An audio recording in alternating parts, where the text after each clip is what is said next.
To my channel. इस video में हम लोग देखेंगे राष्ट्रपति से संबंधित महत्वपूर्ण प्रश्न जो ज़्यादातर सभी प्रतियोगिता परीक्षा में पूछे जाते हैं, जो आपको कंपटीशन के हर एक स्टेज पे हर एक मोड़ पर आपकी सहायता करेंगे। राष्ट्रपति एक बहुत ही महत्वपूर्ण टॉपिक है। इस टॉपिक को कभी भी अनदेखा नहीं करना चाहिए। तो राष्ट्रपति से संबंधित सभी महत्वपूर्ण प्रश्न का ये पहला सेट है, क्योंकि राष्ट्रपति बहुत ही बड़ा चैप्टर है। इस वजह से एक पार्ट में ख़त्म नहीं किया जा सकता, इसलिए इसका दूसरा वीडियो भी बनाऊंगा। तो चलिए वीडियो को स्टार्ट करते हैं पहले प्रश्न के साथ। भारत में कार्यपालिका का अध्यक्ष कौन होता है? राष्ट्रपति, प्रधानमंत्री, विरोधी दल का नेता, भारत सरकार का मुख्य सचिव। तो कार्यपालिका अध्यक्ष कौन होता है? राष्ट्रपति, ऑप्शन नंबर ए। संघ की कार्यपालिका शक्ति निहित होती है प्रधानमंत्री में, राष्ट्रपति में, मंत्रिपरिषद में, संसद में। क्या शक्ति निहित होती है? राष्ट्रपति में, ऑप्शन नंबर बी। भारत का राष्ट्रपति राज्य का प्रधान है, राज्य का प्रधान नहीं है, केवल सरकार का प्रधान है। राज्य और सरकार दोनों का प्रधान है, तो भारत का राष्ट्रपति राज्य का प्रधान होता है, ऑप्शन नंबर ए। भारतीय संविधान के अनुसार देश का प्रथम नागरिक कौन होता है? राष्ट्रपति, लोकसभा अध्यक्ष, उपराष्ट्रपति, प्रधानमंत्री। तो प्रथम नागरिक कौन होता है? राष्ट्रपति, ऑप्शन नंबर ए। भारत का राष्ट्रपति होता है भारत का वास्तविक शासक, राज्य का संवैधानिक अध्यक्ष, राज्य और सरकार का आदेश बहुमत दल का नेता। तो कौन होता है भारत का राष्ट्रपति? राज्य का संवैधानिक अध्यक्ष, option number B right answer. Bharat में सभी रक्षा बलों का सर्वोच्च कमांडर कौन है? रक्षा मंत्री, आर्मी स्टाफ का अध्यक्ष, एयर मार्शल, प्रधानमंत्री या भारत का राष्ट्रपति। तो सभी रक्षा बलों का सर्वोच्च कमांडर कौन होता है? राष्ट्रपति, option number D right answer हो जाएगा। भारत का राष्ट्रपति निर्वाचित होने के लिए व्यक्ति की उम्र कितनी होनी चाहिए? 21 वर्ष, 25 वर्ष, 30 वर्ष और 35 वर्ष। तो भारत का राष्ट्रपति निर्वाचित होने के लिए कितनी वर्ष चाहिए? 35 वर्ष। राष्ट्रपति और राज्यपाल के लिए कितना साल चाहिए? 35 साल चाहिए, ठीक है, याद रखेंगे। नेक्स्ट क्वेश्चन, राष्ट्रपति पद के उम्मीदवार के लिए अधिकतम आयु कितनी वर्ष होनी चाहिए? अधिकतम आयु कितनी होनी चाहिए? 65 वर्ष, 70 वर्ष, 75 वर्ष, या आयु की कोई सीमा नहीं। राष्ट्रपति पद के लिए आयु का कोई सीमा नहीं होता है, 35 वर्ष से स्टार्ट होता है, उधर जितना चाहिए, जितना दिन जीवित रह सकता है उतना दिन बन सकता है। इनका option number D right answer. राष्ट्रपति के पद के लिए अधिकतम कितनी बार निर्वाचित हो सकती है? 2 बार, 3 बार, 4 बार, कोई सीमा नहीं। तो राष्ट्रपति पद के लिए कोई सीमा नहीं है, कई बार भी बन सकते हैं, option number D right answer. राष्ट्रपति का निर्वाचन किस प्रकार होता है? राष्ट्रपति निर्वाचन किस प्रकार होता है? प्रत्यक्ष रूप से, अप्रत्यक्ष रूप से, मनोनयन द्वारा, कोई स्पष्ट प्रावधान नहीं। राष्ट्रपति का निर्वाचन कैसे होता है? अप्रत्यक्ष रूप द्वारा, option number B right answer हो जाएगा। राष्ट्रपति पद के निर्वाचन हेतु कौन सी पद्धति अपनाई जाती है? सूची पद्धति, मत पद्धति, सापेक्षिक बहुमत पद्धति, समानुपातिक प्रतिनिधित्व एवं सकल संक्रमणीय मत पद्धति। तो राष्ट्रपति पद का निर्वाचन कौन सी पद्धति होती है? समानुपातिक प्रतिनिधित्व, यानी ऑप्शन नंबर डी, और एकल संक्रमणीय मत पद्धति। इसी को इंग्लिश में क्या कहा जाता है? Single transferable vote, D. 11 का आंसर हो जाएगा डी। राष्ट्रपति पद के चुनाव संबंधी विवादी को निर्देशित किया जाता है, कहाँ पर निर्वाचित किया जाता है? संसदीय समिति, लोकसभा अध्यक्ष, निर्वाचन आयोग, उच्चतम न्यायालय। तो चुनाव संबंधी जितने भी विवाद होंगे राष्ट्रपति के, वो कहाँ पर होते हैं? उच्चतम न्यायालय में सोल्यूशन निकाला जाता है। राष्ट्रपति पद का चुनाव संचालित किया जाता है लोकसभा अध्यक्ष द्वारा, प्रधानमंत्री द्वारा, निर्वाचन आयोग द्वारा और संसदीय मामलों के मंत्री द्वारा। राष्ट्रपति पद का चुनाव संचालित होता है निर्वाचन आयोग द्वारा, ऑप्शन नंबर सी। किस अनुच्छेद के तहत राष्ट्रपति तथा उपराष्ट्रपति का निर्वाचन से संबंधित विवादित निर्णय उच्चतम न्यायालय द्वारा करने का प्रावधान है? ऑप्शन है 55, 68, 69, 71। तो कितना अनुच्छेद? 71, ऑप्शन नंबर डी।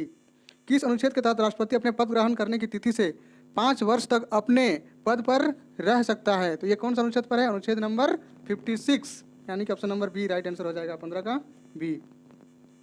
राष्ट्रपति को उसके पद से हटाया जा सकता है प्रधानमंत्री के द्वारा, लोकसभा द्वारा, भारत के मुख्य न्यायाधीश द्वारा, संसद द्वारा। तो किसे हटाया जा सकता है? संसद द्वारा, option number D right answer हो जाएगा।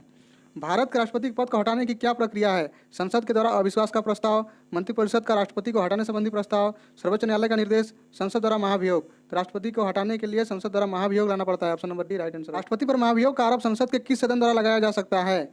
लोकसभा, राज्यसभा, किसी भी सदन द्वारा, किसी के द्वारा नहीं। तो किसी भी सदन द्वारा आरोप लगाया जा सकता है, चाहे वो राज्यसभा हो या लोकसभा हो। तो option number C right answer हो जाएगा।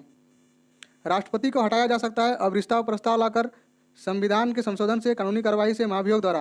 राष्ट्रपति को कैसे हटाया जाता है? महाभियोग द्वारा, option number D right answer. भारतीय राष्ट्रपति को किस परिस्थिति में अपने पद से त्यागपत्र देना पड़ता है? महाभियोग लगने पर, रिश्वत लेने पर, प्रधानमंत्री के कहने पर, संसद के वक्तव्य न देने पर। राष्ट्रपति को महाभियोग लगने पर ही त्यागपत्र दिया जा सकता है। राष्ट्रपति पर महाभियोग की प्रक्रिया किस देश के संविधान से ली गई है? अमेरिका, पूर्व सोवियत संघ, जापान और आयरलैंड। तो महाभियोग की प्रक्रिया कहाँ से ली गई है? America, option number A right answer. कार्यकाल के पूर्व राष्ट्रपति को उसके पद से कौन हटा सकता है? प्रधानमंत्री, उपराष्ट्रपति, उच्च न्यायालय के मुख्य न्यायाधीश, संसद द्वारा महाभियोग लगाकर। तो बिना महाभियोग लगाए राष्ट्रपति को किसी भी तरीके से नहीं हटाया जा सकता है। इसीलिए जब भी प्रश्न आए कि राष्ट्रपति को कैसे हटाया जा सकता है, तो हमेशा ध्यान रखिएगा महाभियोग लगाकर। तो option number D right answer हो जाएगा। सदन में राष्ट्रपति के विरुद्ध महाभियोग प्रस्ताव पास करने के लिए कितने सदस्यों का समर्थन चाहिए? ऑप्शन ए, संसद में उपस्थित और मतदान करने वाले कम से कम 2/3 होनी चाहिए। संसद के कुल सदस्यों में से कम 2/3 सदस्य होना चाहिए।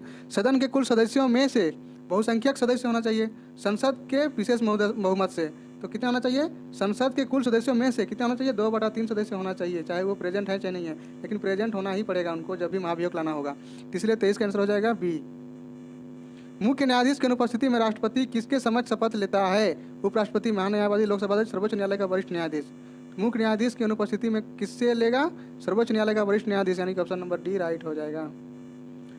यदि राष्ट्रपति और उपराष्ट्रपति दोनों देश से बाहर हों तो उस स्थिति में उनके कार्यभार को ग्रहण कौन करेगा?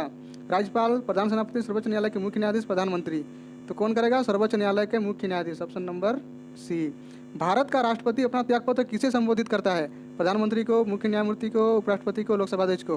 तो भारत का राष्ट्रपति किसको करता है? उपराष्ट्रपति को। उपराष्ट्रपति भी किसको करता है? राष्ट्रपति को। ये दोनों एक दूसरे को त्यागपत्र देते हैं। भारत का राष्ट्रपति और उपराष्ट्रपति दोनों पद रिक्त हो जाए तो राष्ट्रपति की कृतियों का निर्वहन कौन करेगा? अगर राष्ट्रपति भी नहीं है और उपराष्ट्रपति भी नहीं है तो कौन करेगा? भारत का महान्यायवादी करेगा, भारत का मुख्य न्यायाधीश करेगा, लोकसभा अध्यक्ष करेगा, राज्यसभा का वरिष्ठ अध्यक्ष करेगा। तो कौन करेगा? भारत का मुख्य न्यायाधीश, option number B right answer हो जाएगा।